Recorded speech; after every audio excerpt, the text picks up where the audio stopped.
Hey, sorry, hadn't got any photos or videos here up lately this year at all. I do apologize. We have been extra swamped this year. We've taken on even more mowing responsibilities than even last year. And last year we were busy as can be. So I do apologize. Everybody's been watching the videos. I do appreciate everything, but we just been amazingly busy this year. Just a quick update.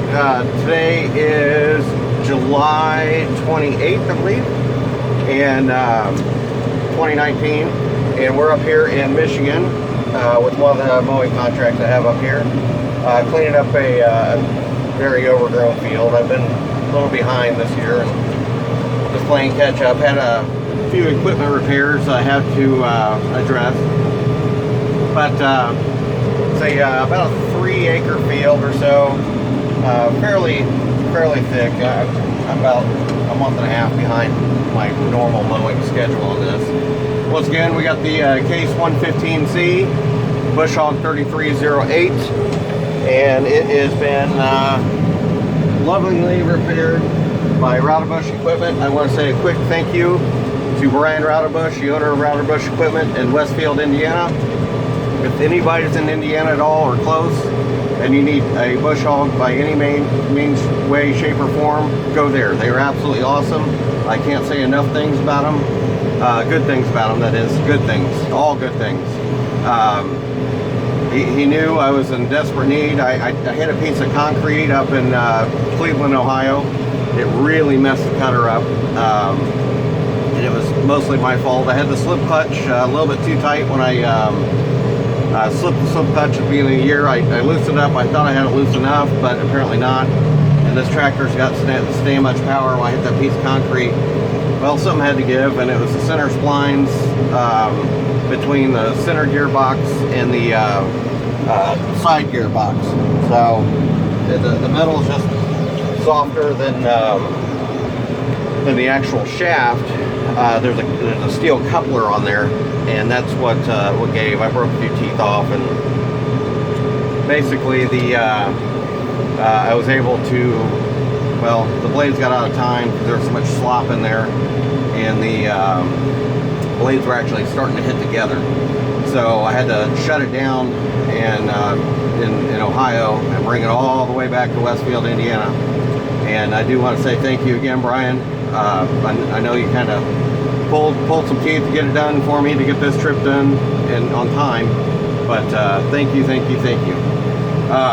But it's cutting good now. We got a fresh set of blades on it. Of course, I just mowed Detroit today, and you know, Detroit being Detroit, hit a little bit of track. I just kind of skimmed the top of it, but there's shit everywhere in Detroit. I mowed more trash than the grass, and the grass was 6 feet tall, if that kind of gives you a scale. Couldn't get a video of why I was cutting Detroit. This tractor's just, honestly, it's too big for the property I cut. Now the property I cut up there is 4 miles long, but it's very narrow, and there's a lot of poles and you know, all kinds of obstructions and stumps, and I wind up cutting more of that property backwards than forwards. With this field here, you know, it's about 4.5, 5 feet tall, so it's pretty heavy. I'm kind of crawling through in second gear at about 3.6, 3.7 miles an hour. Tractor would definitely go faster, but if I go faster, the cut quality goes to shit. And we had a code enforcement violation on this property, so I'm trying to make it actually look pretty. So this cutter, it does cut very, very, very nicely, considering it goes from, you know, this pile of shit to actually looking not bad at all. But in third gear, even in third low, it just simply looks like shit. It just doesn't have enough time to cut it all the way. You know, you're putting 5 feet of material through it, and you're skimming right by it, and it doesn't have enough time to cut it. So I'd slow the cutter down, or slow the machine down, and get it down. But we are cutting. Extremely busy. Hopefully we're about 30 days out from purchasing a tractor for Brian. Kind of decided on a Massey Ferguson, believe it or not, but it's a Massey Ferguson 1739E.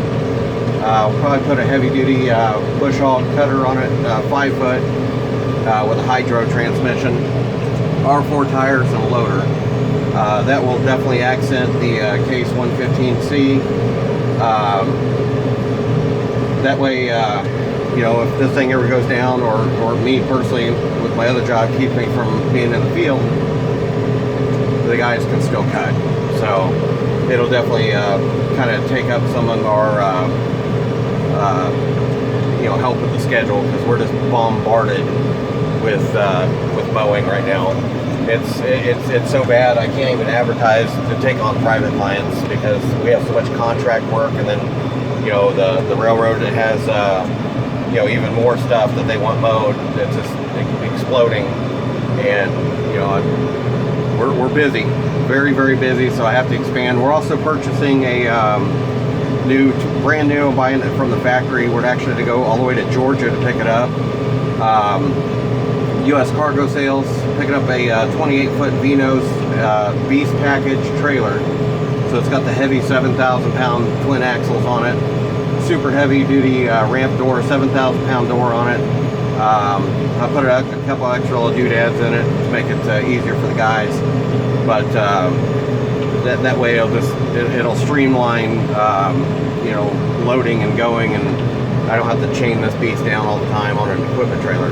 We can just roll it actually inside the enclosed trailer. That's why I bought a tractor that size. Well, going to buy that tractor that size, just for a simple fact that it's small and nimble and easy to load, but it'll still be able to handle the stuff that I'm going to be throwing at it. It will hopefully not be putting into, you know, situations as this. You know, for fields like this, it'll be, you know, the Case will knock it down, and then the Massey will actually be more maintenance cutting. But I'm still putting a heavy-duty cutter on it. It's a bush hog, I think BH315, I believe, a 5-foot heavy-duty bush hog. It's not the extreme duty. That thing is the heavy duty only comes in 6 foot, or the extreme duty only comes in 6-foot cutter, and requires a minimum of 60 or 70 PTO horsepower, but it has a 5-inch cut capacity. We're cutting stuff like this. The reason I went the heavy cutter is because of the shit I cut. It has replaceable skid shoes on the sides, and it'll be able to handle the stuff I throw at it, you know, mostly this. But if I ever did get that extreme cutter, it'd be for this tractor, but not for the Massey. Well, I want to give everybody a quick update.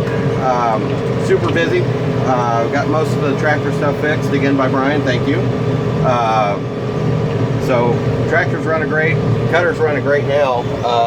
It'll probably need touched up again here later in the season. I'll have them go through it again, just because I know how it is. It's not trying to break stuff, it's just railroad throws shit everywhere, and they don't tell me. I just go in and hit it and find it the hard way. Kind of like the track I moved earlier. Found it the hard way, because it wasn't there last time I cut it, but it's there now. Well, it was, I say it was there. I picked up the grapples there and moved the rails closer to the ballast rock, but it's not in my way anymore. Yeah, still super busy, even more busy than last year. So busy, I'm absolutely mandatory have to add another tractor. And oh, I did add one other thing, I think, since my last video. I think actually my last video was last October, but still got the military 5-ton there. But I picked up that Terex M322 equipment trailer off Gulf Planet. It was almost brand new. I sent the guys out in the 5-ton all the way to California to get that damn thing, but it was worth it because I got it for a really, really good price. But that's a basically a 20-ton trailer. So 19-foot deck, 3.5-foot dovetail. Sorry, I got the hiccups. But yep, that beast right there is still running good. But give everybody a quick update, and I'll get you at the next field. All right, see you guys.